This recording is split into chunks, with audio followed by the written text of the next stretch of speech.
ជំរាបសួរបងខ្ញុំឈ្មោះថេសកុនលីសាហើយមកពីសាលាបរិបទសម្រាប់កុមារីឈ្មោះហួលីហេជាសិស្សថ្នាក់ទី12ក៏រៀននៅវិទ្យាល័យបរិបទសុខកុមារីខ្ញុំឈ្មោះប៉ុនវណ្ណៃមកពីសាលាបរិបទសម្រាប់កុមារីខ្ញុំឈ្មោះចេះលេងខ្ញុំមកពីសាលាបរិបទ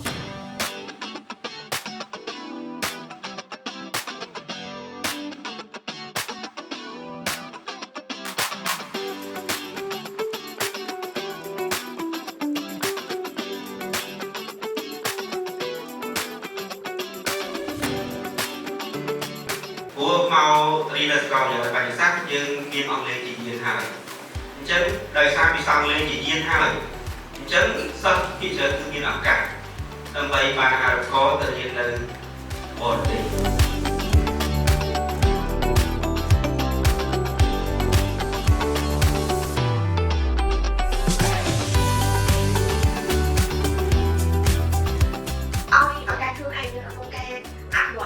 ដល់ទៀតព្រោះតាណាអានិបាតនេះតាណាដែល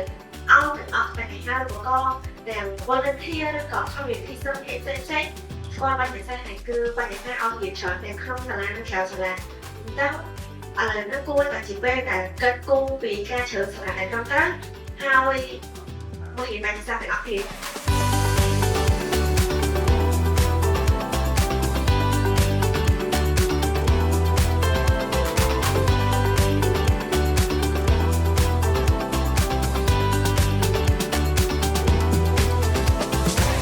សម្រាប់ថ្ងៃនេះដែរខ្ញុំមានអារម្មណ៍ពិតជាស្វាយចិត្តដែលបានចូលរួមនៅស្វែងយល់បន្ថែមពីសាកលវិទ្យាល័យបញ្ញាសាស្ត្រនេះខ្ញុំឃើញថានៅបញ្ញាសាស្ត្រនេះមិនត្រឹមតែបង្រៀននៅមុខជំនាញទេប៉ុន្តែបានផ្ដល់ឱកាសជាច្រើនដូចជា scholarship អីផ្សេងៗហ្នឹងអាចឲ្យពួកយើងបានទៅ study abroad អីដែលសំខាន់ហ្នឹងគឺផ្ដោតទៅលើភាសាអង់គ្លេសអញ្ចឹងវាដូចឲ្យខ្ញុំបាន improve អង់គ្លេសបន្ថែមទៀតផងដែរខ្ញុំពិតជាមានសេចក្តីសប្បាយរីករាយខ្លាំងណាស់ដែលបានចូលរួមកម្មវិធីនៅសាលាបញ្ញាសាស្ត្រហើយខ្ញុំទទួលបាន experience ថ្មីៗនៅសាលាបញ្ញាសាស្ត្រដែលគាត់បានចែកចាយបទពិសោធន៍សម្រាប់ខ្ញុំជាសិស្សថ្នាក់ទី12ដែលត្រៀមចូល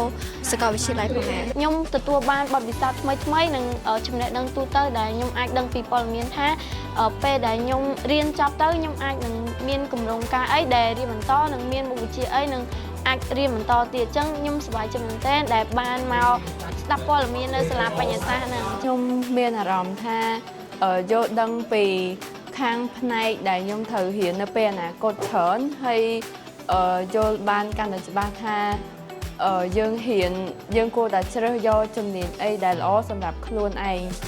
ថ្ងៃនេះដែរខ្ញុំពិតជាសប្បាយចិត្តមែនតើដែលបានចូលរួមចែករំលែកបទពិសោធន៍ការសិក្សារៀនសូត្ររបស់ខ្ញុំនៅក្នុងសាកលវិទ្យាល័យបញ្ញាសាស្ត្រកម្ពុជាទៅកាន់បងប្អូនដែលរៀនថ្នាក់ទី11ទី12នៃវិទ្យាល័យបរិបទសម្រាប់កុមារីដើម្បីជាស្ពានជាផ្លូវមួយដើម្បីឲ្យពួកគាត់ស្វែងយល់ខ្លួនឯងថាតើនៅពេលដែលពួកគាត់ចប់ទី12ទៅពួកគាត់ឆ្លាញ់ជំនាញអីដើម្បីបន្តការសិក្សាក្នុងឧត្តមសិក្សាខ្ញុំសង្ឃឹមថានៅពេលដែលខ្ញុំរៀនចប់បាក់ឌុបទៅខ្ញុំគិតថាសាលាបញ្ញាសាស្ត្រគឺជាជម្រើសទី1របស់ខ្ញុំ